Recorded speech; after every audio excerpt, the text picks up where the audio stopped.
Welcome back नाजरीन। Sir, ये हमेशा स्ट्रेटजी के ऊपर, जैसे शुरू में मैंने आपके सामने सवाल रखा है, एक तनकीद होती है बैरिस्टर गौहर साहब के ऊपर, आपके सामने है कि कारकुनान इवन अपने ही रहनुमा बाज़ तनकीद भी करते हैं। सलमान साहब के ऊपर तनकीद होती रही, फिर उन्होंने आखिर इस्तीफ़ा भी दिया जो खान साहब ने कबूल नहीं किया।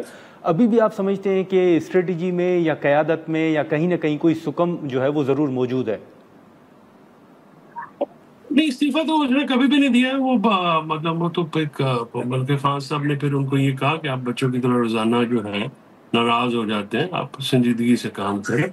देखिए, बात यह है कि कारकुनान बहुत बड़ा असासा होते हैं, लेकिन कारकुनान जो हैं वो पॉलिसियां वो डिक्टेट नहीं करा सकते।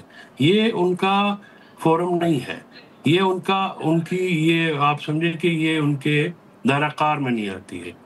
जाहिर ठीक है है। कोई नजर आई है तो आपने अपोजिशन लीडर जो हैं वो आपने पार्टी से बाहर के लोग लगाए हैं।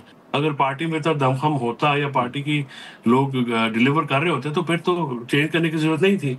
महमूद खान जो हैं और रामा नासिर अब्बास वो सख्त गिर मौक़िफ़ रखने वाले लोग हैं।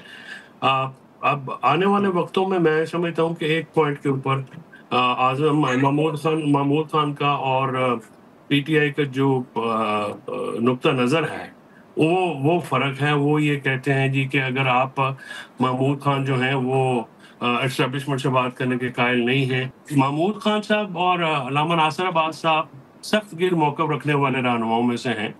और एक आने वाले दिनों में जो मुझे एक नज़र आ रहा है कि शायद महमूद खान साहब तो एस्टेब्लिशमेंट से बात नहीं करना चाहते और वो सियासी लोगों के साथ बात करना चाहते। तो पीटीआई का मौक़िफ़ इसमें डिफरेंट है।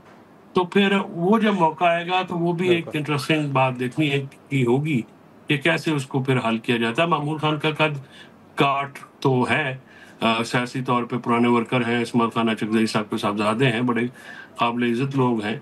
तो ये टीम बदली है तो स्कीम जो है वो अब नहीं आएगी डेफिनेटली। महमूद खान और आप समझें कि जो अपोजिशन है नादिर साहब वो तो अब बाकायदा तौर पे तहरीक तहफ़्फ़ुज़ ऐन पाकिस्तान के पास चली गई है। बिल्कुल। लेकिन फैसल साहब, एक आखिरी सवाल होगा कि सर, इस वक्त आपकी स्ट्रेटजी हो या मुल्क की हालात हों, बाकी चैलेंजेस हों, ओवरऑल अगर हम देखें तो कल भी एक मीटिंग हुई है मियाँ साहब की, शहबाज शरीफ साहब की और मरियम साहिबा की। उसमें भी कहा गया है कि इत्तफाक किया गया है कि ये सेटअप बड़ा अच्छा चल रहा है तो कंटिन्यू होना चाहिए। ये मुख्तलिफ खबरें जो हैं वो सामने आ रही थी। आप देख रहे हैं कि हुकूमत के लिए कोई थ्रेट मौजूद है, कोई चैलेंज मौजूद है, या जो सेम पेज के हवाले से कहा जा रहा है, या डिफेंस मिनिस्टर साहब का जो बयान था तो उसके मुताबिक हुकूमत को कोई चैलेंज नहीं है, सेम पेज है और बहुत अच्छा चल रहा है? देखिए, फिलहाल अगर आप ये कहें कि हुकूमत को कोई जो ताकतवर हल्के हैं उनकी तरफ से कोई चैलेंज है वो तो नहीं है। लेकिन हुकूमत को गवर्नेंस के चैलेंजेस ज़रूर हैं। हुकूमत को डिलीवरी के प्रॉब्लम ज़रूर हैं। इकोनॉमिकली जो है वो महंगाई बहुत बढ़ गई है, बेरोज़गारी है, इंडस्ट्री बंद है। तो मुल्क नहीं चला पा रहे। जितना सपोर्ट इस हुकूमत को मिल रहा है उसके बावजूद भी डिलीवरी नहीं है।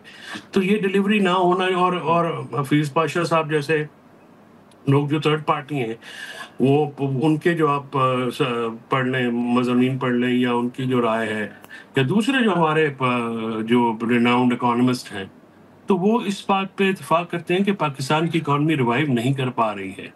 इन स्पाइट ऑफ के वेस्ट में भी मिलिट्री डिप्लोमेसी को काफ़ी सक्सेस मिली है। चाइना में इंडिया पाकिस्तान की जंग में भी पाकिस्तान को काफ़ी मिला है। चाइना के साथ रिलेशन भी इंप्रूव हो रहे हैं, लेकिन इकॉनमी समहाउ जो है रेडरलेस है। इस वक्त ताजर, किसान, मजदूर, आम आदमी वो परेशान है। तो जो इकॉनमी है ये लेकिन भी आपके एक बहुत आपके बड़ा मुताबिक ये चैलेंजेस फैसल साहब किस हद तक मैटर करते हैं? फिर अगर उनको सपोर्ट हासिल है, सेम पेज है, तो ये चैलेंजेस किस हद तक मैटर करते हैं आपके मुताबिक? अब फिर नादिर साहब एक टाइम आता है ना, फिर अगर इतनी अनपॉपुलर अगर एस्टैब्लिशमेंट को भी तो सोचना है ना। पाकिस्तान के लिए मामलात करना है ना, कोई किसी की जाती मामलात तो ना इमरान खान साहब की जाती है ना होनी है, ना एस्टैब्लिशमेंट की होनी चाहिए, ना किसी और की होनी चाहिए। पाकिस्तान के लिए अवाम भी तो मैटर करते हैं ना। 25 करोड़ लोग हैं, इनको भी तो किसी तरफ लगाना है। हाँ। सिर्फ अपनी लड़ाइयाँ तो नहीं लड़नी। और नून लीग और पीपल्स पार्टी हुकूमत में तो जरूर है, लेकिन सियासी तौर पर तो ये अपना कला कमाल कर चुके हैं। इनके ऊपर जो सियासी एक आज भी आप फ्री एंड फेयर इलेक्शन करा लें तो आप देखिएगा ये बुरी तरह हारेंगे। इमरान खान बहुत पॉपुलर है। दो कि मकबूलियत सिर्फ जो है वो कामयाबी की कुंजी नहीं होती। ये मैं बतौर एक सियासत के तालिब इल्म के समझता हूँ इस बात को, तारीख के तालिब इल्म के। लेकिन ये है कि ये चीज़ें जो मकबूलियत है अवाम की, उसको आप फेंक तो नहीं सकते। आप देखिए ना, परसों से खान साहब का जो स्टेटमेंट आया है, तो सारे शोज भी उस पे जी हो रहे हैं। तो जेल के अंदर 2 साल बिल्कुल। गुजरने के बावजूद भी उनकी ललकार जो है वो सुनाई तो देती है। और फिर जब मामला आपको चले एक नहज आ जाती है, जब फिर करना पड़ता है फिर आपको। चले चले ठीक है फैसल चौधरी साहब, बहुत शुक्रिया सर वक्त निकालने का। Thank you so much. नाजरीन, फैसल गुफ्तगू आपने सुनी। हम यहाँ पर एक मुख्तसर सा ब्रेक लेते हैं और ब्रेक के बाद वफाकी वज़ीर कैसर शेख साहब हमें ज्वाइन करेंगे।